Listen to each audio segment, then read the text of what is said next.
ఫిబ్రవరి 14వ తేదీన అంతా Valentine's day నిర్వహించుకుంటే పశ్చిమ బెంగాల్కు చెందిన భార్యాభర్తలు మాత్రం ఓ వెరైటీ అగ్రిమెంట్ చేసుకున్నారు.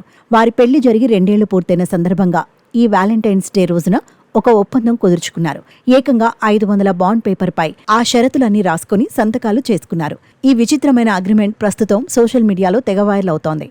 ప్రేమికుల దినోత్సవం సందర్భంగా అనయ, శుభం అనే దంపతులు ఈ అగ్రిమెంట్ చేసుకున్నారు. భోజనం చేసేటప్పుడు కుటుంబ సంబంధ విషయాలు మాత్రమే మాట్లాడుకోవాలని, స్టాక్ మార్కెట్ ట్రేడింగ్ గురించి మాట్లాడకూడదని సదరు భార్య కండిషన్ పెట్టింది.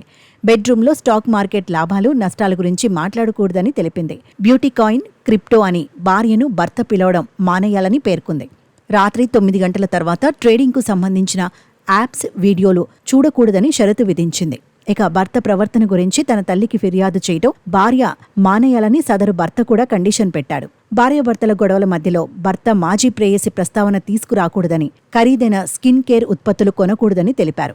స్విగ్గీ, జొమాటో నుంచి రాత్రిపూట ఫుడ్ ఆర్డర్ చేయకూడదని తన భార్యకు షరతు విధించాడు.